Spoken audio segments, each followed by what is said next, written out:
Desde el Centro de Noticias de Caracol Televisión en Bogotá, esto es Noticias Caracol Fin de Semana.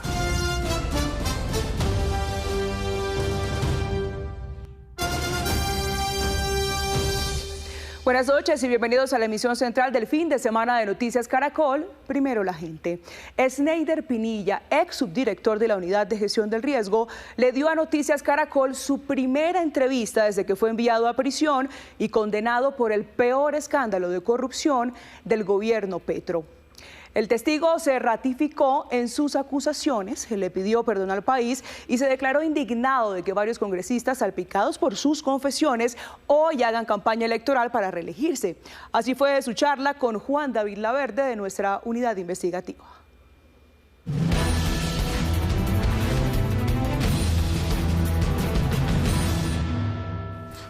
Sneider Pinilla, testigo y protagonista del peor escándalo de corrupción del gobierno de Gustavo Petro. Gracias por esta entrevista con Noticias Caracol. ¿Cómo está? Yo estoy en este momento pagando mi condena en un encierro que es bastante tortuoso para uno. Es un tema que uno no se lo desea a nadie, pero que espero que todos los que estuvimos en este entramado criminal terminen pagando. Esa es un poquito una frase hecha, Sneider. Eso es una cosa que yo no se la deseo a nadie. Y yo se la he escuchado ya a bastantes personas durante, digamos, tantos años cubriendo este tipo de temas tan terribles para el país. ¿Por qué cree usted que a pesar de que muchas otras personas que lo antecedieron a usted en estas vueltas de corrupción han dicho con todas sus letras, esto no se lo deseo a nadie, la gente lo sigue haciendo, Sneider? Juan, yo creo que es por la ambición, por las ganas de crecer. Muchas personas escogen el camino corto. Yo quise escoger el camino corto y por eso hoy día estoy pagando cárcel. Y yo aprovecho, Juan, para pedirle perdón a mi familia, porque el carcelazo, como lo llaman acá, no lo paga solamente uno, lo paga la familia. A mi señora, a mis hijos, a mi mamá, a toda mi familia y a mi papá que está en el cielo, que me perdonen porque a pesar de mis malas actuaciones, pues me arrepentí. Y seguiré contando la verdad, le seguiré diciendo la verdad al país, contra viento y marea. Hablemos de eso. Usted fue el primero de todos los personajes que han terminado involucrados en este escándalo tan pavoroso en levantar la mano y contar lo que sabía ante la justicia. ¿Qué hubiera pasado, Sneider, si usted no levanta la mano? Pues la forma más fácil, como siempre hacen acá, es echarle la culpa, perdón, a Susana, más huevón. Cuando empecé a ver todo lo que estaba sucediendo, pensé en mi familia, Juan. Todo lo que pasó en la ONG es algo de lo cual estoy completamente arrepentido, porque viví de primera mano todos los acuerdos que se tenían que hacer para poder aprobar todo lo que se aprueba en el gobierno. Si no es porque yo decido colaborar, pues muchas de las personas que hoy día tienen preacuerdos, principios de oportunidad, pues no estuvieran involucrados, no tuviéramos personas fugadas, ni exministros presos, ni altos funcionarios del gobierno en situaciones complejas en su situación jurídica. ¿Cómo hizo para hacer ese tránsito, digamos, de ser uno de los protagonistas de estos actos de corrupción tan aberrantes a entregarle a la justicia toda su verdad? Aquí cayeron gente muy poderosa y por eso el miedo. Pues cayó el presidente del Senado, el presidente de la Cámara, altos funcionarios del gobierno, exministros y funcionarios que hoy día están en este proceso porque yo, como tal, en una estructura que le entregué a la Fiscalía General de la Nación, fui detallando paso por paso cuál fue el actuar de cada una de las personas. Y aquí estamos hablando de el ministro de la Política, Luis Fernando Velasco, hoy detenido. El ministro de Hacienda de su momento, Ricardo Bonilla, hoy detenido. El director del Departamento Administrativo de la Presidencia, Carlos Ramón González, con circular roja. La señora Sandra Ortiz, alta exconsejera para las regiones. Estamos hablando de gente, de alguna manera, que ha tenido todo el poder y que despachaba desde la Casa de Nariño. ¿Cómo cree usted que puede entender la gente que un gobierno que había prometido el cambio, que había prometido luchar contra la corrupción, se encuentre de frente enfrentando un escándalo de estas proporciones? Todas las personas que usted acaba de nombrar hicieron parte de esta estructura criminal. Cada uno tiene que responder su situación jurídica. Yo estoy respondiendo a la justicia, yo estoy preso hace aproximadamente 2 años, he estado sintiendo lo que es el rigor de estar en una cárcel y creo que nos equivocamos, Juan, eso es lo que realmente sucedió, nos equivocamos. Y creíamos en hacer un cambio, pero llegamos y nos dimos cuenta que si no hacíamos lo mismo de siempre, pues muchas cosas no podían salir. La justicia acaba de resolver la medida de aseguramiento contra los exministros Ricardo Bonilla y Luis Fernando Velasco. Ellos desde el primer día señalaron que usted y Olmedo eran unos mentirosos, que ellos iban a probar su inocencia. ¿Cuál cree usted que va a ser el destino de Luis Fernando Velasco y Ricardo Bonilla? Si estuviéramos diciendo mentiras, no hubiesen tratado de sobornarme con 13.000 millones de pesos. Si estuviera diciendo mentiras, muchas de las personas que están en ese proceso no hubieran hecho preacuerdos, no hubieran hecho principios de oportunidad. Cada uno sabe lo que hizo en esta estructura criminal. Cada uno sabe quién dio órdenes, cada uno sabe quién direccionó contratos, cada uno sabe quién se quedó con plata. Si la justicia dice que son culpables, pues lo lamento mucho por ellos, pero también tendrán que pagar en la cárcel sus delitos. Y cuando usted sabe, porque es su convicción, además lo ha declarado ante la justicia, que ellos hicieron parte de una estructura criminal, y escucha que ellos se juran inocentes, ¿usted qué piensa? Que solo hay una persona que los puede juzgar, que es Dios. Ellos saben en su fondo lo que hizo, ellos saben lo que hicieron. Ve uno, hay veces que la justicia, usted incluso me lo reclamaba ahorita, va demasiado lento. Y vemos, por ejemplo, un caso patético, que es el del señor Carlos Ramón González, exdirector del Departamento Administrativo de la Presidencia, que está hoy en Nicaragua, asilado, y hace poco se revelaron unas imágenes en donde aparecía bailando en una fiesta muy animadamente en Managua, haciendo el trencito. Cuando usted ve a Carlos Ramón en Managua bailando, ¿usted qué piensa? Indignación total, porque vuelvo y le digo, acá siempre vamos a aplacar a los más pequeños, en este caso a los últimos en la cadena de ese esquema de corrupción que fuimos nosotros, y esperamos que la justicia actúe y siente un precedente. Pero por eso, es indignante, es una burla para el país. Sin embargo, pasa. ¿Cuál podría ser el llamado que usted le haría, digamos, a las autoridades judiciales, al mismo gobierno, que en su momento utilizó a través de canales diplomáticos cosas para permitirle a Carlos Ramón el asilo? Uno quisiera que la justicia actuara más rápido, pero uno también entiende que tienen que determinar, revisar, verificar, corroborar ese tipo de actuaciones.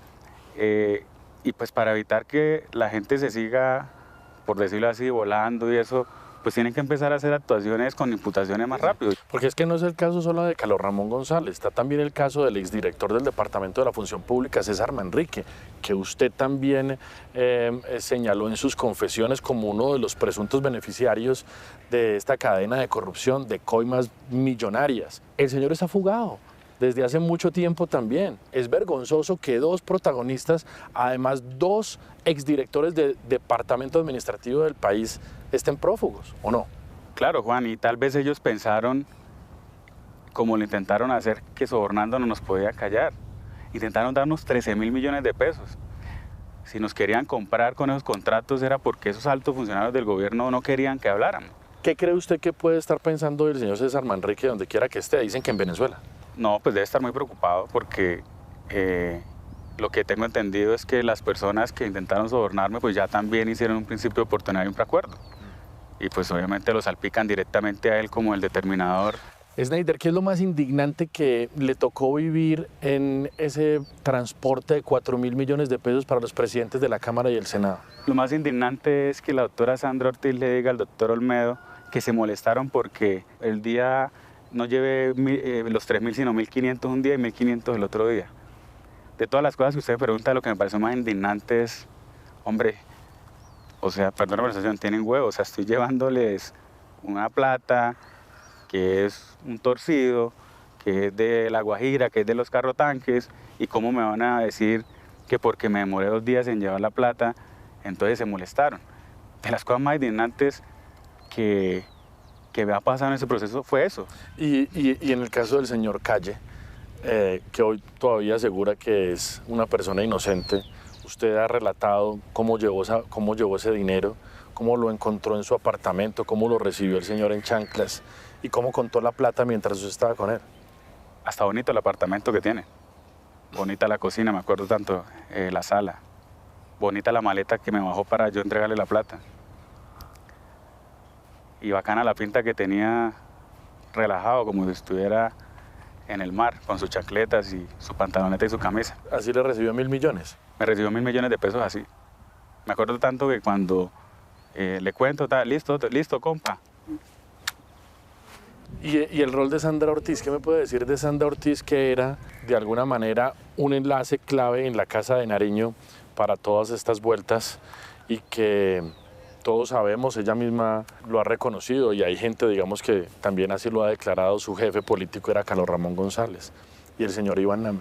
Yo de Sandra, ¿qué puedo decir? Que si me está mirando, espero que recapacite y que colabore con la justicia. Creo que es el mejor mensaje que le puedo dar, porque ella sabe que fui con ella a llevar la plata al apartamento del señor Name. Ella sabe que al otro día le llevé la plata en la noche al apartamento también donde ella vivía. Entonces, la mejor forma de ella es colaborar. Hablemos del episodio de la Comisión Interparlamentaria de Crédito Público. Hay en este momento 5 congresistas y un excongresista procesados y algunos de ellos incluso están postulándose nuevamente al Congreso. Cuando usted sabe que estas personas tienen cola, como se diría, digamos, popularmente, y se da cuenta al mismo tiempo que están postulándose nuevamente al Congreso como si el escándalo les pasara de costado, ¿usted qué reflexión hace? Era tanto el afán de sacar esa plata de esos contratos que hasta los proyectos me tocó arreglarlos a mí en las oficinas de la unidad. O sea, tanto era el afán de que les llegara la plata que no les importaba absolutamente nada, si había emergencia o no. Entonces, yo digo, hombre, quererse robar 92.000 millones de pesos, querer hacer todo lo que se hizo para poder tratar de sacar los contratos y que hoy día estén campantes haciendo campaña como si no hubiese pasado nada, es donde uno dice, hombre, señores de la Corte, ¿qué pasa con ellos? Tienen a todos los testigos, hemos ido a declarar ante la Honorable Corte Suprema, pero no sé qué hace falta. Tienen que actuar. El ministro Bonilla en su momento, en chats que usted aportó y algunas personas alrededor incluso, decían que se iban a caer los créditos de la nación si la Comisión Interparlamentaria en donde estaban estos congresistas no aprobaban esos empréstitos internacionales. ¿Qué nos puede decir usted alrededor, digamos, de cómo se configuró ese chantaje o esa forma de compra del Congreso para aprobar esos créditos?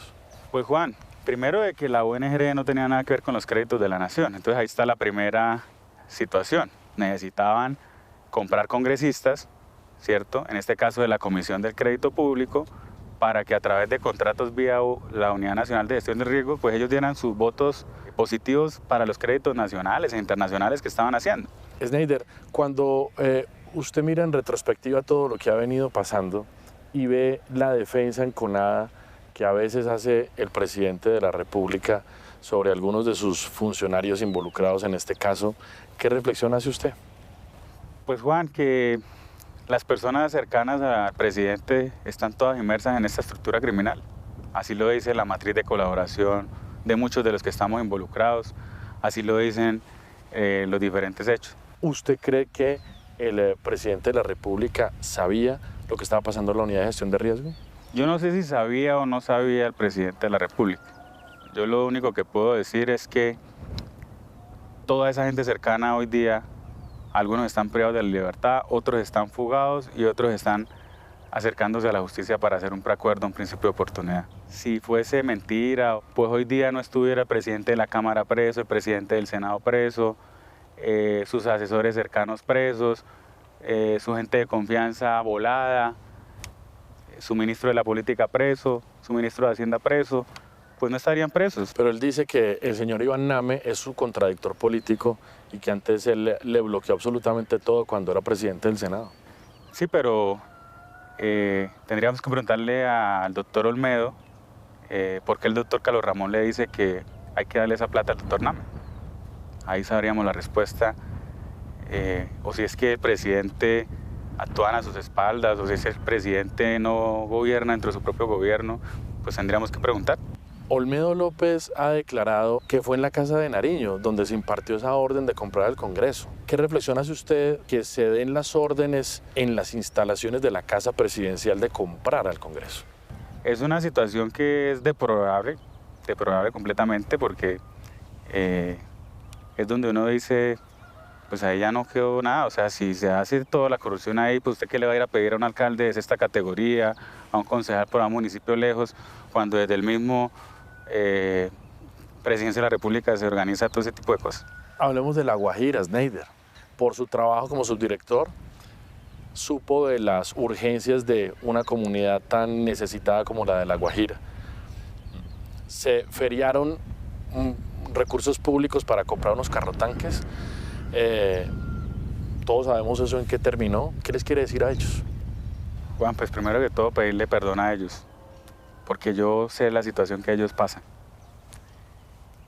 Y se me cae la cara de vergüenza porque sabía que estábamos haciendo actos de corrupción y los estábamos afectando a ellos. Una gente que realmente se merece o no se merece esto que sucedió. A ellos lo único que les puedo decir es que me perdonen. Yo no me siento orgulloso de esas actuaciones que hice porque sé que en gran parte la mayoría de afectados fueron ellos. Yo lo único que puedo decir es que les fallé.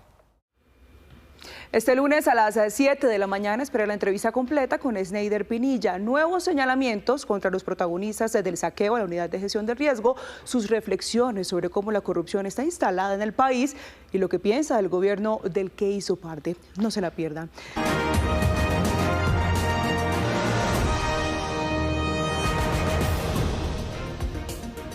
Son las 7 de la noche, 27 minutos. ¿Cómo le va, María Alejandra?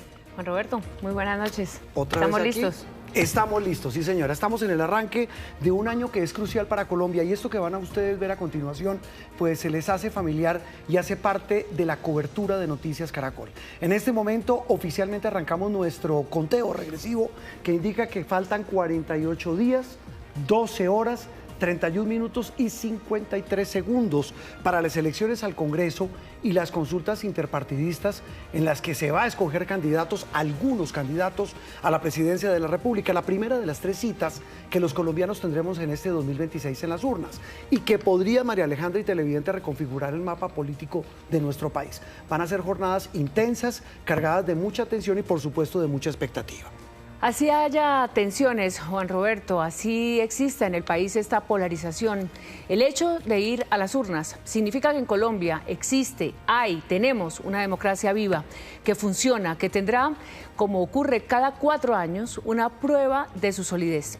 Expertos en democracia alrededor del mundo y de Colombia coinciden en que el escepticismo y el agotamiento de los ciudadanos constituyen el gran reto de estas elecciones, el compromiso de los colombianos, de los ciudadanos, para participar con su voto en la definición de su futuro. De eso vamos a hablar hoy y comenzaremos desde hoy a hablar de esto porque arrancamos la cobertura de Colombia Decide 2026 que incluye eso, analistas, pero también la voz de las regiones, las expectativas de los colombianos y lo que piden a quien aspire a gobernar a Colombia. Y claro, por supuesto, vamos a tener todos los espacios en nuestra pantalla abierta y en todas las plataformas digitales para garantizar la pluralidad y el equilibrio, para que las propuestas de los candidatos sean escuchadas. Tal vez, María Alejandra, la voz y la necesidad clave en este momento de que el periodismo se ponga al servicio de la democracia. El periodismo, como siempre, es un servicio público y, por tanto, vamos a estar trayendo voces que puedan responder a tantas preguntas. ¿Qué tanto se puede mover el péndulo político? ¿Se va a renovar el poder legislativo, ese Congreso de la República que tiene todavía tanto por darle al país? ¿Podrá el presidente Petro mantener el modelo de país a partir de una candidatura de continuidad, o la oposición podrá convertir en votos su rechazo, sus declaraciones a la actual administración? También será la oportunidad para un candidato o para una candidata que esté en el centro del espectro político y rompa esa polarización. Son algunas de las preguntas que tienen hoy los ciudadanos de cara a estas elecciones. Sí, señora, esa es nuestra invitación a que nos acompañen desde hoy en el cubrimiento especial que va a ir hasta el 7 de agosto, cuando se posesione la persona que haya escogido Colombia para manejar los destinos de nuestro país en los próximos 4 años. A las 7:30 minutos saludamos a nuestros invitados. El primero de ellos está aquí en estudio. Es un gusto saludar al doctor Hernán Penagos, señor registrador nacional del Estado Civil. Casi nada, tiene déjame decirlo, el chicharrón, la misión enorme, registrador, de usted ser el responsable de todo este aparato de estas elecciones en este 2026. Un gusto que nos acompañe. Pues muchas gracias, Juan Roberto, María Alejandra, toda la audiencia, muy complacido. Pues es el reto y hay que enfrentarlo, hay que cumplir el deber, y le agradezco mucho la idea de que sea el periodismo que acompañe mucho estos procesos, porque aquí, o de aquí más bien a las próximas elecciones, la pedagogía es determinante. Sí, y vamos a arrancar por eso, María Alejandra, con un tema que nos gusta mucho. ¿A cuántos domingos estamos de las elecciones? La primera cita. 7 domingos, hoy es 18 de enero y las elecciones serán el 8 de marzo. Así que tenemos muy pocas semanas, apenas 7 semanas, para que Colombia entienda qué es lo que va a pasar ese domingo 8 de marzo, que es la primera cita electoral. No solamente Senado y Cámara, no solamente el Congreso, sino estas consultas interpartidistas que desde hace varias elecciones se metieron, digamos, se colaron así en estas elecciones de Congreso y han movido la dinámica electoral a la presidencia. Sí, señor registrador, mencionaba María Alejandra, en 7 domingos, el 8 de marzo, estaremos ya en la elección de Congreso y de consultas, de lo que ya hablaremos más adelante. La siguiente cita, primera vuelta presidencial. 31 de mayo y 3 semanas después, la segunda vuelta sí la hay. Sí la hay. Registrador, hoy, ¿quiénes se pueden todavía inscribir su cédula? ¿Quién puede inscribirla todavía? ¿Se puede para poder votar? Sí, muy importante. Hasta el 8 de enero se cerraron las inscripciones para Congreso de la República. Se mantienen abiertas para Presidencia de la República hasta el 31 de marzo. Ah, sí, para la de 8 ya no se puede. Para el 8 ya se cerró el censo, se está consolidando ese censo y se publicará dentro de un mes. Quienes decidan inscribirse porque cambiaron su domicilio electoral durante estos días y hasta el 31 de marzo, solo podrán votar para la Presidencia de la República. Eso es muy importante, porque ocurre que muchos ciudadanos se inscriben por estas épocas hasta el 31, van a pretender votar para el Congreso y es donde se presentan, digamos, circunstancias donde señalan que de pronto es que por qué no los dejan votar, que hicieron su inscripción. No, ya está cerrado el censo para Congreso, de aquí en adelante solo pueden votar para presidencia los que se inscriban hasta el 31 de marzo. Y es importante justamente esa información veraz que dé la registraduría en términos oficiales para que los ciudadanos confíen en el sistema electoral. Entonces, el 8 de marzo pueden ir a votar esas personas que ya estaban inscritas y que ya se inscribieron para el Congreso.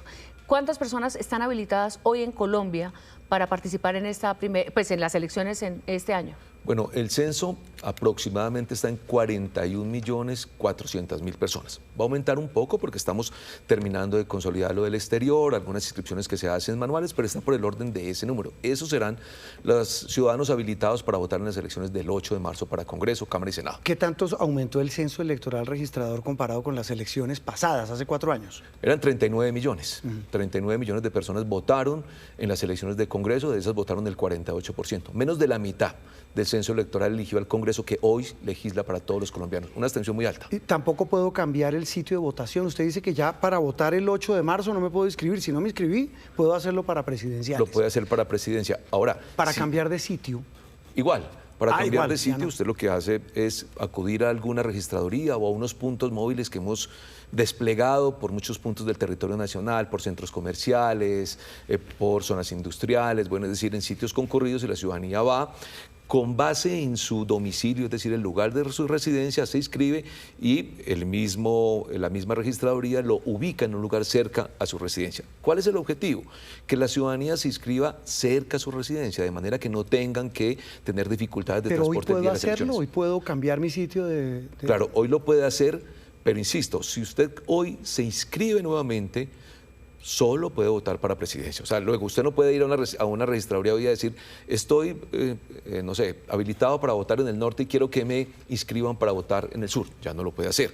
Eso es una inscripción normal, como si se hubiese cambiado de domicilio. Por tanto, todas las personas ya tienen un lugar de votación que dentro de un mes, cuando se cierre el censo, se publica a todas las personas dónde y en qué lugar deben votar. Quienes no han cambiado de domicilio, quienes no tuvieron que actualizar su inscripción, generalmente votan en el mismo lugar. Y aquellos que lo hicieron hasta el 8 de marzo, ese día seguramente les dijeron en qué puesto de votación quedaron inscritos. Es interesante la pregunta que hacemos cada 4 años y es sobre el incentivo, el estímulo que hay para que los ciudadanos vayan a las urnas. Un 48% de participación todavía deja un espacio muy, muy grande para que participara alrededor, pues por lo menos más de la mitad. ¿Qué se necesita para que el ciudadano hoy realmente sienta ese compromiso? Ustedes desde la registraduría siempre tienen campañas invitando a la participación, pero ¿qué le diría usted a un ciudadano que todavía cree que no es importante votar? Pues lo primero es decirles que el voto no puede entenderse como un derecho exclusivo. Debe entenderse también como un deber, como una responsabilidad democrática. Hay momentos en que las naciones requieren de toda la ciudadanía para defender la democracia. Hoy la democracia no pasa por su mejor momento. En el planeta, en general hay 4.000 millones de personas que viven en regímenes autoritarios. La democracia se está deteriorando, hay una especie de recesión democrática, lo dicen todos los estudios mundiales. Luego la ciudadanía debe entender que es, digamos, el mejor sistema de gobierno, el que garantiza libertades, el que garantiza autonomías. La ciudadanía debe también ya entender que hay una responsabilidad con el país y con la nación. Pero además de eso también entender que cuando hay esas quejas por malos gobernantes o porque los cuerpos colegiados funcionan de una u otra manera, cuando la gente quiere reclamar, pues lo primero que tiene que entender es que debió haber participado. Luego aquí se trata es de, en últimas, pedirle a la ciudadanía que es una forma de defender la democracia y el Estado de Derecho. Sí, mire, a propósito de eso, el registrador y María Alejandra, 7:37 minutos, y lo hablábamos al comienzo de este especial, va a ser clave escuchar a personas que analizan casi que minuto a minuto, que miran como en una especie de dron el panorama general, ese que menciona sobre el estado y la salud de la democracia. Y el invitado de hoy es bien interesante. Leonardo García Suárez es politólogo, de hace mucho tiempo lo conocemos, haciendo análisis juiciosos a través de la empresa de la que es socio, que es SPIC Consultoría de Reputación, pero más allá de eso, María Alejandra, Leonardo se ha dedicado a hablar de estos temas, de la salud de la democracia y los temas que la enferman. Leonardo, ¿cómo le va? Gusto saludarlo. Juan Roberto, buenas noches. María Alejandra, buenas noches. Un saludo para el señor registrador. Bueno, Leonardo, su primera aproximación a esto que mencionaba el registrador, la salud de la democracia se mide en el nivel de participación, entre otras cosas. ¿Cómo ve usted hoy ese panorama y esa salud de la democracia de cara a esta cita crucial que vamos a tener en este 2026? Estoy de acuerdo con la afirmación con la que arrancó María Alejandra en el sentido de ser muy optimista frente al escenario que tenemos. Yo diría que un punto muy clave para entender el escenario electoral colombiano en este momento es que Colombia no está rota ni capturada, está cansada. Estamos viviendo un escenario de policrisis, hay muchos elementos de crisis en temas económicos, institucionales, emocionales de la sociedad colombiana, y eso hace que se gobierne en tiempo real, desafortunadamente por X. Pero creo que bajo esa presión constante y sin una capacidad de pausa para tomar las decisiones, a lo que nos enfrentamos los colombianos es al reto de no perder de vista que estas son unas elecciones muy importantes, muy relevantes, que tienen muchos elementos inéditos. Es la primera vez que un gobierno de izquierda entrega el poder, es la primera vez que tenemos un sistema de encuestas que nos ha cambiado la visión de los datos que estamos viendo y que nos permiten entender cuál es el fenómeno electoral, pero creo que es muy importante que la ciudadanía entienda que es muy importante en este momento que no equivocarnos no solo en la persona, sino que la decisión la tomemos a partir de no el agotamiento, no el cansancio que vemos de esta discusión pública tan compleja, sino que busquemos alternativas que no sean ni simplistas y que nos permitan pues, entrar a solucionar problemas complejos de manera pues, estructurada y estratégica. Entonces creo que estas elecciones son muy relevantes y realmente tienen muchos elementos nuevos. Van a ser otra vez unas elecciones en redes sociales, van a tener unos elementos de contexto internacional que nos van a estar afectando. Entonces tienen una cantidad de factores que hacen que sean unas elecciones inéditas, como lo dije, pero sobre todo muy trascendentales para la historia política del país. Leonardo, usted menciona el contexto internacional y es clave para todos en el planeta, además, lo que está haciendo Donald Trump. Esa relación de el presidente Trump de Estados Unidos con la política colombiana, con las campañas que ha participado también, como ya sabemos, en algunos otros países. De cara a las elecciones y de cara a la reunión del próximo 3 de febrero entre el presidente Gustavo Petro y el presidente de Estados Unidos, Donald Trump, ¿usted cree que esto va a marcar una parte fundamental en la definición de esa, digamos, de ese estímulo para participar en las elecciones a los ciudadanos? Sí, sin duda alguna, el encuentro entre el presidente Petro y el presidente de Estados Unidos no solamente es un hecho diplomático, sino que es un hecho de campaña. Y es un hecho de campaña que se va seguramente a definir posterior al encuentro, es decir, lo que pase después de ese encuentro y cómo se utilice esa reunión dentro del proceso electoral y cómo lo vaya a proyectar el gobierno del presidente Petro, que seguramente pues será un espacio para proyectarlo internacionalmente y para digamos, mostrar otra faceta distinta de esta permanente refriega interna que mantiene, aunque para el presidente Trump esto sea un elemento realmente, digamos, funcional dentro de su estrategia hemisférica, para el presidente de Colombia sí resulta un elemento crítico en el ejercicio de campaña que se nos aproxima. Entonces creo que sí es fundamental lo que pase, no el evento en sí mismo, no el día del encuentro, sino lo que pase posteriormente de eso, porque eso sí va a afectar el clima de opinión y la discusión pública colombiana, ese encuentro que van a tener los dos presidentes. Sí, Leonardo, ya volvemos con usted para seguir hablando también de lo que me llama mucho la atención, el estado emocional de la ciudadanía como parte de esos factores que van a tener en cuenta en estas jornadas electorales. Registrador, hablemos de las listas que ya han sido escritas en esa escogencia de Senado y Cámara, y lo vemos allí en pantalla. Vamos a ver el gráfico porque es bien interesante. Repito que esto lo decía María Alejandra, nos quedan 7 domingos, ¿no?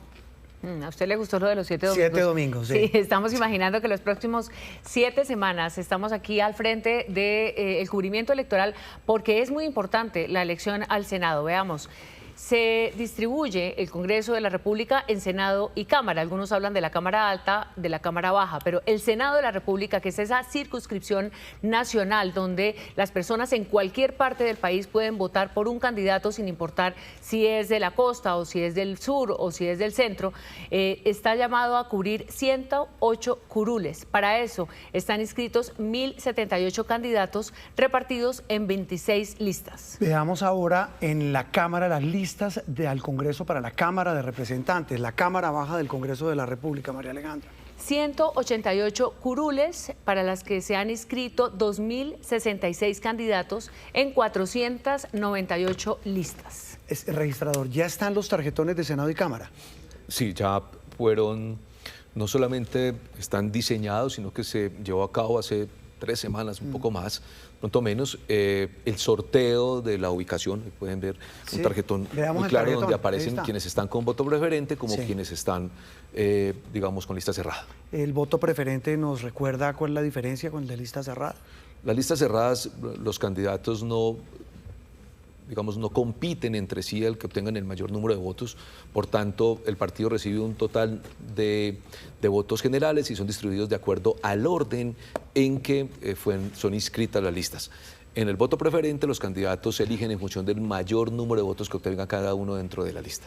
Para hacer válido el voto del ciudadano, muchas veces en la lista cerrada entonces se vota por el partido, se puede tachar por el partido y en ese caso el voto es válido. Eso es importante. Y para las listas abiertas tiene que poner el número exacto del candidato por el que se quiere votar. Recordémosle a los ciudadanos cuál es esa tarea que tienen de aprender el número del candidato preferido, del candidato por el que quieren votar y por el partido que quieren votar en el caso de la lista cerrada. De acuerdo, en las listas cerradas simplemente es cuestión de marcar el logo del partido o a un lado en el espacio en blanco, y ese voto se contabiliza al respectivo partido, que en función del número de votos pues elige a aquellas personas que son postuladas en orden descendente. Sí. Y en el caso de listas con voto preferente, si se tiene un candidato en concreto, pues debe marcarse el número de ese candidato. En este caso, digamos, hay dos circunstancias. Usted puede marcar también exclusivamente el partido, pero entonces ese voto no se sumaría al candidato, sino al partido en general, o puede marcar el número del candidato, momento en el cual se suma el voto, obviamente al partido, como siempre, pero al candidato de su preferencia. Sí, por eso... Lo interrumpo, registrador. En la lista preferente, ¿yo puedo simplemente marcar el número del partido y también vale? También vale, porque tal y como está diseñado el tarjetón, pueden ustedes darse cuenta que hay unos espacios para cada partido con su número. Luego, si se marca solamente el número del candidato, es válida esa marcación. Sí, veamos la lista, Ana Alejandra, a cámara. Ahí vemos el tarjetón, más que la lista, el tarjetón para cámara. ¿Cómo opera este tarjetón, registrador? En el mismo sentido, cada una de las listas están discriminadas en recuadros, por tanto es posible votar por el partido y por el número o exclusivamente por el número, y no hay ninguna dificultad porque los recuadros están individualizados. Y obviamente, volvemos a lo mismo, en el caso de partidos con listas cerradas se marca directamente el partido. Recordemos que en el caso de Cámara de Representantes, estas cámaras son regionales, es decir, departamentales, y cada departamento tiene sus candidatos, además de 16 curules adicionales de lo que se conoce como las CITREP, circunscripciones transitorias especiales de paz. Cuando se habla de eso, María Alejandra, registrador, y ya vamos a hablar con Leonardo, hablamos sin duda en el caso de Senado, y ahí viene una competencia muy interesante, son las llamadas cabeza de lista, que bien vale la pena verlas por los partidos más importantes que han inscrito sus listas en esta oportunidad. Sí, las listas al Senado, veamos, la cabeza de lista del pacto histórico es Carolina Corcho, participó en la consulta del pacto, quedó con Iván Cepeda de segunda, por supuesto, porque fueron ellos los que hicieron la consulta. Carolina Corcho es la cabeza de lista del pacto histórico. Del Centro Democrático, Andrés Forero. También está en el Partido Conservador David Barguil, que vuelve a la política. El Partido Liberal, Lidio García, de Cambio Radical. Está y Alma, Cambio Radical va con Alma, Carlos Fernando Motoa. Esa es la lista, las cabezas de lista de Senado, como usted dice, hay más, pero estos son los principales partidos. Sí, hay otros. Mire, la coalición Ahora Colombia, que encabeza Juan Sebastián Gómez. La Alianza por Colombia, ahí aparece un viejo conocido de la política, Luis Eduardo Garzón. Frente Amplio Unitario, Gustavo García. Enrique Gómez encabeza la lista de Salvación Nacional, que está apoyando la candidatura presidencial de Abelardo de la Espriella. Luis Felipe Lemos, del partido de la U, Sofía Gaviria Verde Oxígeno y Gloria Gaitán Jaramillo, la coalición Fuerza Ciudadana. Registrador, ¿este número de listas de Senado y Cámara es muy similar al de hace 4 años o aumentó? Sí, es semejante, aumentó en una proporción, digamos, un poco pequeña, pero normalmente, como se dieron por coaliciones, se mantuvo más o menos, digamos, un promedio homogéneo, a pesar de que en Colombia hoy existen 28 partidos políticos. Recordemos que, por ejemplo, en el año 2017 existían 17 partidos, llegaron a existir 35 hasta hace como año y medio, y las decisiones, digamos, han aumentado y también se ha reducido el número de partidos. La ventaja en estas elecciones fue que los partidos decidieron hacer coaliciones. Si no tuviéramos un tarjetón inmenso, difícil de gestionar, pero como quiera que se dieron coaliciones, se redujeron el número de listas.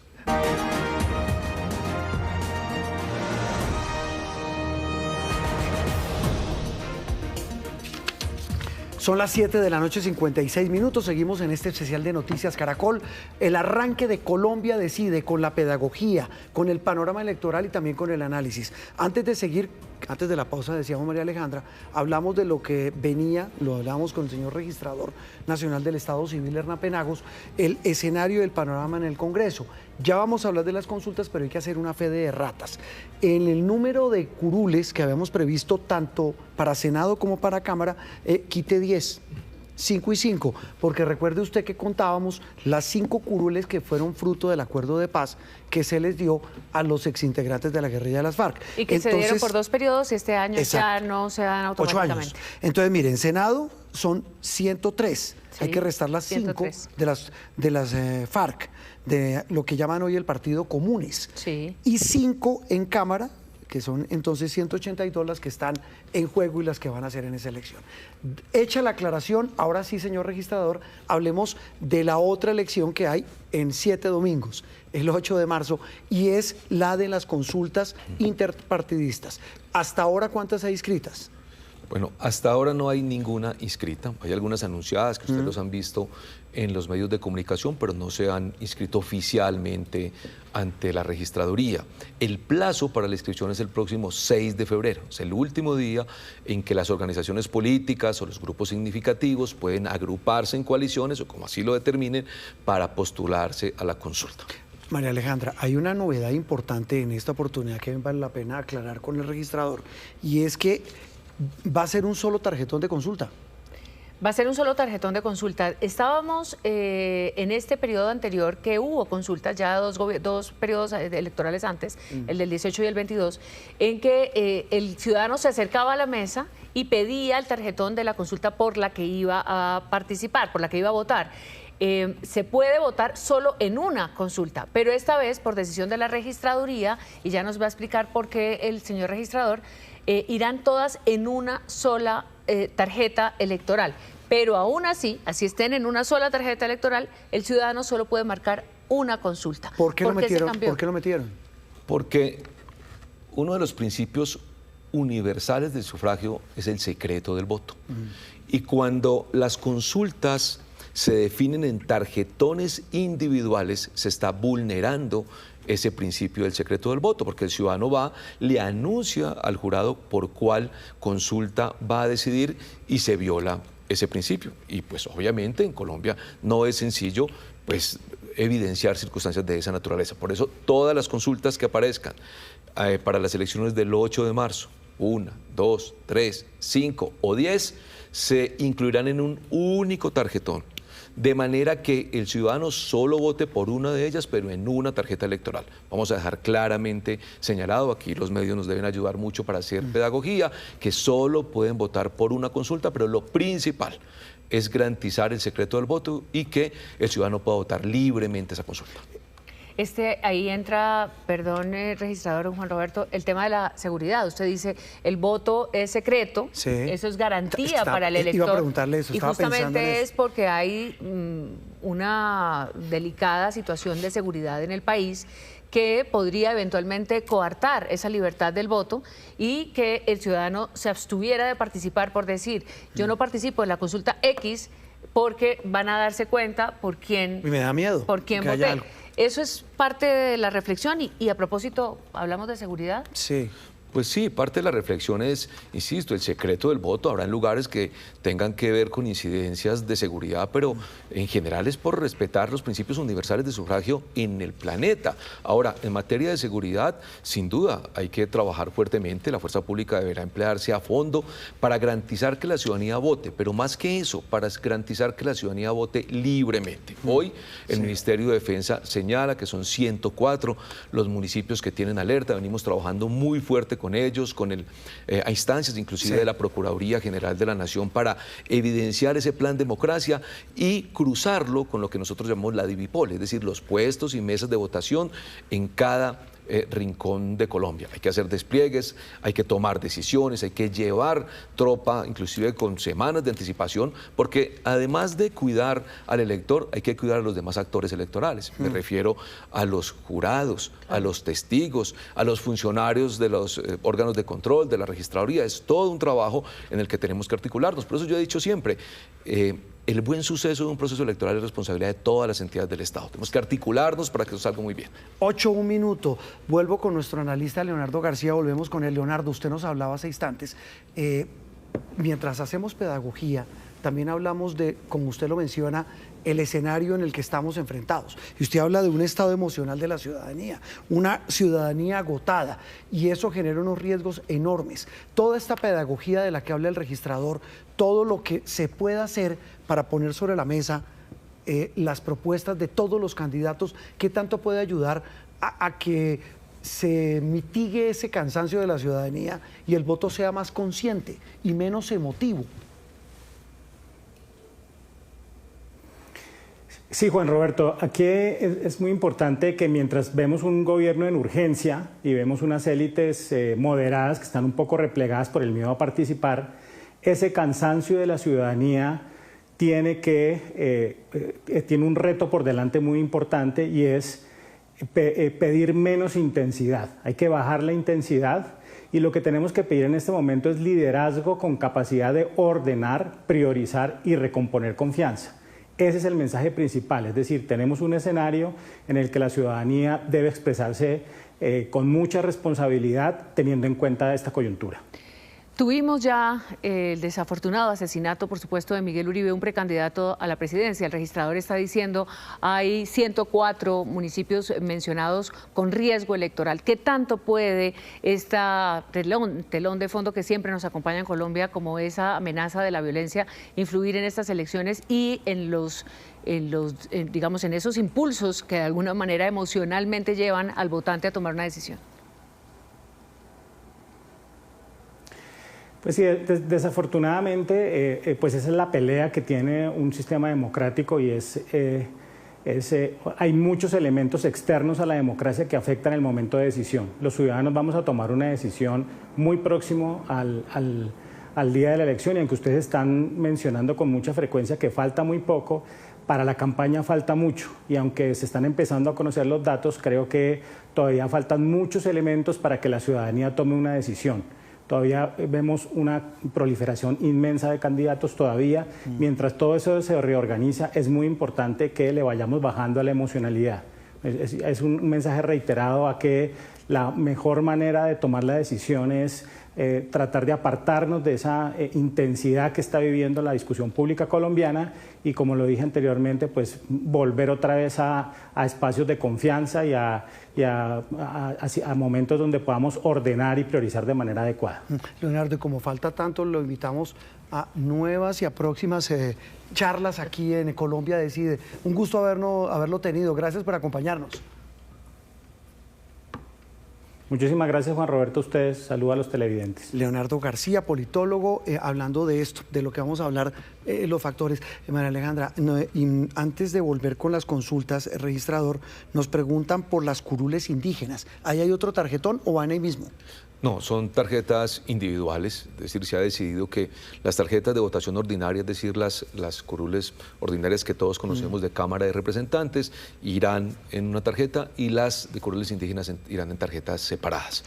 Eso es importante aclaración, porque preguntaban si iba a haber otro tarjetón. Sí, y así fue la última vez, se individualizaron por allá hace un tiempo importante, era una única tarjeta, pero fue muy difícil, hubo mucho voto nulo, y se mantiene tarjetas individuales tanto para las curules indígenas separada de las curules ordinarias. Registrador, venimos del 2025 lleno de candidatos presidenciales. Ustedes ya han entregado ¿cuántas certificaciones a quienes van por firmas? Por firmas, sí. Que es importante que se cierre el próximo 21 de enero, el miércoles. La registraduría termina esa tarea de dar los certificados por firmas. Muchos candidatos de los que presentaron esa opción por un grupo significativo de ciudadanos no quedaron, digamos, habilitados.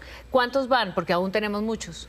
Bueno, se han avalado 12 candidatos de los que se presentaron, es decir, cumplieron con el requisito. 6 se negó esa certificación y faltan 4 o 5 por definir, que se está revisando, haciendo las correspondientes auditorías, cruzando con el archivo de identificación. Fue un trabajo muy complejo, nunca en la historia de Colombia se han presentado tantas firmas. ¿Y de dónde salió tanta firma? 28 millones, una cifra bien importante. Fue necesario trabajar desde el 21 de diciembre permanentemente. Afortunadamente cumplimos, ya tenemos revisadas todas esas firmas y de aquí al martes se tomará la decisión con los que faltan por certificar. Sí, el censo electoral, usted nos dice este año es de algo más de 41 millones, puede subir. Esto supera con creces, es más de la mitad del censo electoral. Sí, es una cifra alta, pero hay que decir que en Colombia no está prohibido que un ciudadano pueda firmar por tantas personas estén aspirando en ese mecanismo. Entonces pueden firmar por diferentes personas. Eso es importante. Y por eso puede ser esa circunstancia. Yo pensaba que solamente podía firmar por una. En teoría debería ser así. Y usted va a presentar un proyecto de ley también para hacer una reforma, pero después de las elecciones. Hablemos de proyectos. Hablemos de consultas. Sí, hablemos de consultas rápidamente. Recordemos que hasta ahora, y el registrador tiene razón, solamente hay públicas, al menos 2 en principio. Una de la llamada centroderecha que tiene los siguientes candidatos.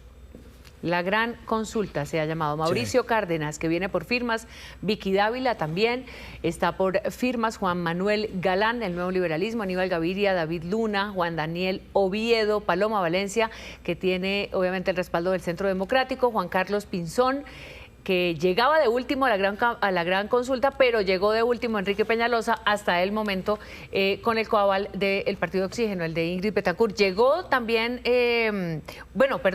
están viendo si llegan más, porque están abiertos hasta el 6 de febrero, como han dicho, pero hasta ahora esa es la primera gran consulta, que así se llama, que se ha hecho pública por parte de todos esos candidatos que trabajaron en función de unir, ¿no?, diferentes propuestas, y de hecho ahí hay diferentes propuestas. Sí. Mire, veamos la de la izquierda, la que llamaba del Pacto Amplio, del Frente Amplio. No, Pacto Amplio lo calificaron. Pacto Amplio. Sí. Finalmente le dejaron Pacto Amplio, sí, tenían la duda. Y eso tiene su aquel. Claro, sí, por el Pacto Histórico. Porque ya es Pacto Amplio, o sea, ya es el Pacto Histórico. Cuando lo llamaban el Frente Amplio parecía que era el pacto con otros sectores. En este caso el nombre pues va cerrando caminos. Dicen que aquí también pueden llegar otros candidatos. Por ahora, Iván Cepeda, Roy Barreras, Camilo Romero. Estos 3 fueron los que manifestaron inicialmente que esa consulta va hacia adelante. Y los candidatos presidenciales que se lanzan hasta ahora sin consulta son los siguientes, María Alejandra y televidentes. Sergio Fajardo, Abelardo de la Espriella, Daniel Palacios, Claudia López, Luis Gilberto Murillo, Mauricio Liscano, Juan Fernando Cristo, Mauricio Armitage, Santiago Botero.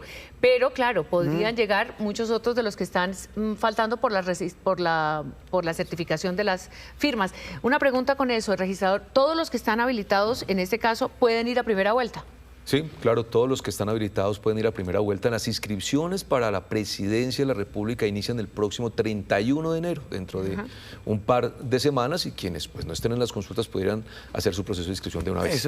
Y se cierran el 13 de marzo, es decir, 5 días después de las elecciones de Congreso. ¿Por qué se cierran 5 días después? Porque aquellos que participen en la consulta pues podrán durante esos 5 días inscribirse, o 5 días después del escrutinio, si es que se demora el escrutinio. Registrador, este es un abrebocas de todo lo que tenemos este año. Como arrancamos, una gran misión, por ponerlo de verdad en un plano, como lo decía María Alejandra, para honrar nuestra democracia. Gracias por habernos acompañado y espero que esta sea la primera de muchas citas que vamos a tener aquí en los próximos domingos y en todas las emisiones y en todos nuestros espacios de Noticias Caracol. Gracias por estar acá. Pues agradezco. Registrador, y un tema, Juan Roberto, si me permite, muy cortico. A ver. Que no haya desinformación alrededor del sistema electoral, y en eso me parece ese es el objetivo de que estemos en estos espacios. Registrador, porque ahí a usted le ponen trampitas diciendo que la registraduría se puede prestar para juegos peligrosos. Eso quería decirles, que les agradezco mucho poder tener la oportunidad de hacer pedagogía, pero más que eso, de invitar a la ciudadanía a que se informe, porque la desinformación y las noticias falsas hoy son un riesgo global, ya dicen estudios, y en el caso de una entidad como la nuestra, que depende exclusivamente de la confianza, yo solo invito a los ciudadanos a que se informe bien, a que entiendan cómo se cuentan los votos en Colombia, que sepan que hay jurados, 700.000, que hay observadores, que hay auditorías, que hay jueces que hacen escrutinio, es decir, que entiendan cómo funciona el proceso electoral es sencillo, pero si no lo entienden se dejan instrumentalizar y eso nos asusta mucho. Y que lo entiendan es una garantía para la democracia. Registrador, gracias. A ustedes muchas gracias. Muy amable. Hernán Penagos, aquí en Colombia Decide de Noticias Caracol. Repito, es la primera de muchas citas que tendremos acá. Estamos comenzando, este será un semestre muy intenso. Para quienes dicen, ay, qué pereza hablar de política, pues esta vez no solamente es de política, es del futuro de todos los colombianos, como siempre en cada elección, por supuesto. Sí, señora. 8 de la noche, 11 minutos, arranca Colombia Decide 2026. Se acerca el momento de decidir. Detrás de cada voto hay una historia, un sueño y una esperanza. Yo espero que el voto sea bastante consciente. Siento que es un momento importante para poder votar. Colombia define su rumbo. Hay un futuro prometedor, creo que sí, se puede hacer mucho. Elegiremos un nuevo presidente y un nuevo Congreso. Noticias Caracol recorrerá el país por aire y tierra. En el bus Colombia y esta vez también en avión, llegaremos a capitales y regiones apartadas. Tendremos espacios para escuchar las propuestas de los candidatos porque la gente pide respuestas. Iremos más allá de los discursos. Revelaremos qué se esconde detrás del poder y de las estrategias de las campañas. Tendremos nuestra Plaza Caracol y debates decisivos para escucharlos sobre los temas claves para los ciudadanos. Ojalá sean buenos gobernantes porque Colombia necesita que lo sean. Esperamos compromisos en la defensa del medio ambiente. Sobre uno de los problemas más críticos que es el proceso de deforestación en Colombia. Medidas para reforzar la seguridad. Soluciones en las vías, empleo y educación. Cubrimiento permanente de las movidas políticas. Va a ser un tema de campaña. Varios ministros tendrán que pasar a rendir cuentas. Análisis y diferentes puntos de vista para que ustedes saquen sus propias conclusiones. Esas 8 personas representan casi el 76% del total de la intención de voto. Todas nuestras pantallas y plataformas habilitadas. Nuestras emisiones de noticias. Investigamos lo que se oculta detrás de cada campaña política. Nuestro canal de streaming Noticias Caracol en vivo. En Dito y todas nuestras redes sociales. Información al instante que usted necesita saber para que vote bien informado. Fijando nuevas estrategias y recomponiendo sus equipos. Porque su voz cuenta y su voto decide. Que haya un cambio real, no un cambio de promesas que nunca se cumplen.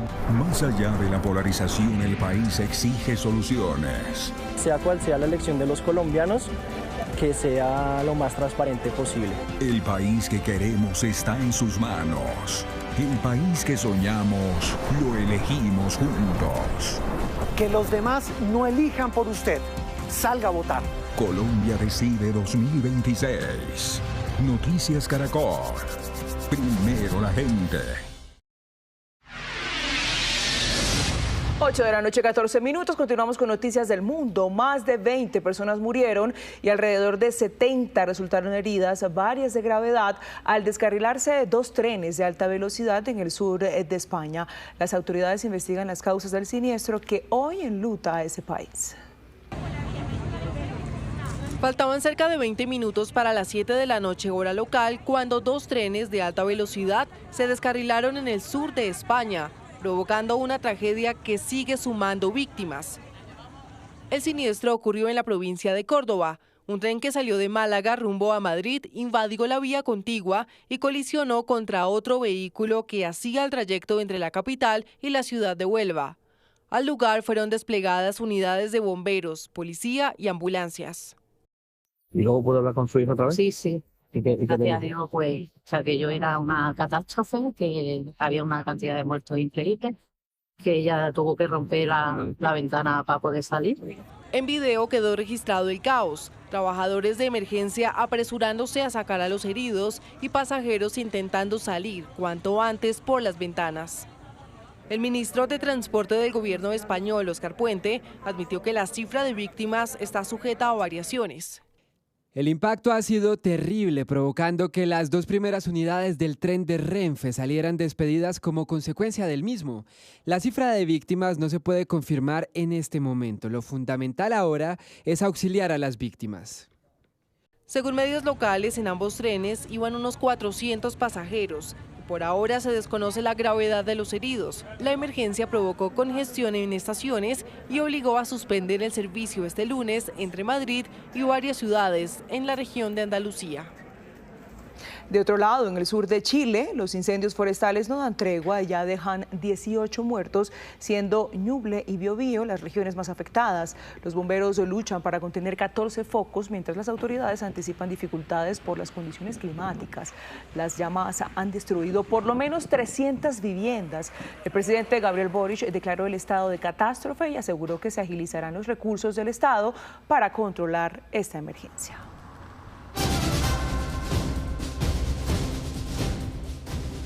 En noticias del país, los combates entre 2 facciones de las disidencias bajo el mando de alias Mordisco y de alias Calarcá en el departamento del Guaviare dejan cerca de 30 muertos en medio de confrontaciones. El despliegue de tropas del ejército en el Guaviare se mantiene, mientras que un grupo especial busca sacar los cuerpos abandonados en zona rural. Esta es la vereda Kuwait, en el sector de La Paz, una zona rural del municipio del Retorno en el Guaviare, a unas 2 horas del casco urbano. Allí, según las autoridades, se estaría librando una violenta disputa territorial entre 2 estructuras de las disidencias, las de Calarcá y las de Mordisco, que este fin de semana dejó el asesinato de al menos 30 de sus hombres. Según un comunicado del Ejército, informaciones preliminares darían cuenta que los cuerpos corresponderían a presuntos integrantes de la subestructura Martín Villa del bloque Amazonas de la facción de Iván Mordisco.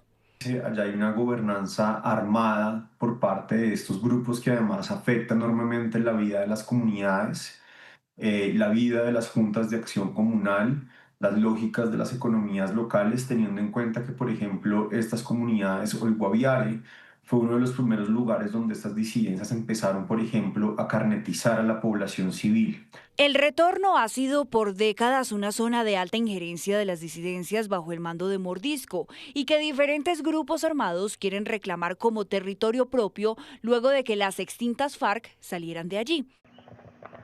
Estos asesinatos, aparentemente a quemarropa, con tiros a pocos metros de distancia, son el cruel reflejo de una guerra que no descansa.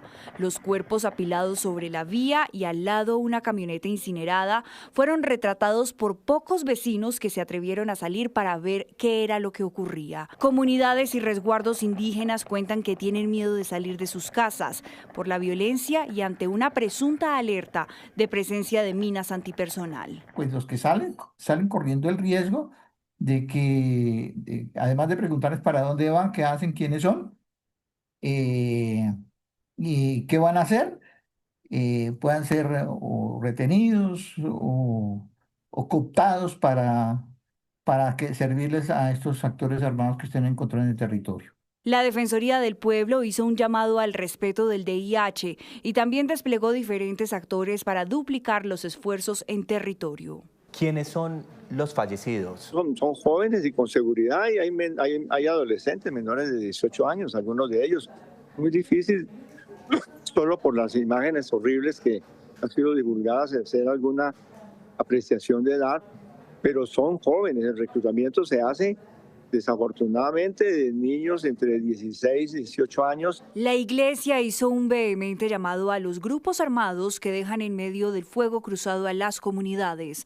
Añadió que hasta la guerra perdió la humanidad. Este hecho nos muestra una forma de expresión de la pérdida de sentido de humanidad que hay en Colombia, sobre la cual tenemos que trabajar intensamente para recuperar los grandes valores y principios que rigen la vida de una sociedad. Alias Calarcá sigue sentado en diálogos con el gobierno nacional, pero su pelea por el acaparamiento de las tierras y las rentas de la economía cocalera continúa su curso. Simultáneamente, las disidencias de alias Mordisco quieren controlar esta misma zona del departamento del Guaviare. 2 vehículos fueron quemados en norte de Santander por integrantes de un grupo armado. Los conductores de los camiones que transportaban combustible y que se movilizaban por la vía que del corregimiento de La Mata en Pelaya Cesar conduce al Carmen en norte de Santander fueron obligados a abandonar los vehículos, a los que posteriormente les prendieron fuego. En la zona hace presencia el ELN y las disidencias de las FARC. 8:27. Colombia brilló en la edición número 48 del Festival Internacional de Circo de Montecarlo, uno de los eventos más prestigiosos del mundo. Nuestro país hoy alza su bandera en Europa. Angie Jiménez nos tiene todos los detalles. Angie. Hola, buenas noches. Los saludo aquí desde la emoción, desde la vibra, desde el sentimiento del Festival Internacional de Circo de Montecarlo, porque Colombia, ellos vienen en representación en México, pero también con ese corazón, ese sentimiento colombiano, acaba de ganar oro en este festival. Bueno, felicidades. Lo hicimos, oro, nos llevamos el payaso de oro, gracias a Dios, a mi familia y sobre todo a nuestro público fiel, a nuestra amada Colombia. Esto es de ustedes. Bueno, Martín, sin ti esto no es posible porque tú eres quien recibe siempre a Juan Cebolla. Bueno, estamos muy contentos porque desde chiquito estamos soñando con eso y hoy tanto sacrificio, tanto esfuerzo está reflejado aquí con este payaso de oro que es el primero de nuestra carrera y bueno, eso va dedicado para nuestro padre y también para toda la gente de Colombia que nos apoya. Así es, tú decías, se lo prometí a mi padre, se lo dediqué también a Colombia, ¿es así, no? Se lo cumplimos, acabo de colgar con mi papá, le prometí que le iba a llevar el payaso de oro al Circo Gasca a Colombia y se lo cumplimos, así que allá vamos. Martín, esto es del Circo Gasca, es de Colombia. Esto es, sí, es de todos y bueno, nada, a celebrar y a seguir para adelante. Bueno, payaso de oro para Colombia gracias a estos dos maestros del arte circense. Y acá seguimos celebrando. El martes será la gala oficial donde se entregará el gran payaso de oro. Y con noticias positivas terminamos. Esas fueron las noticias. Los esperamos a las 5:30 de la mañana en nuestra primera edición informativa. Ya vienen los informantes. Somos Noticias Caracol. Primero la gente. Buenas noches.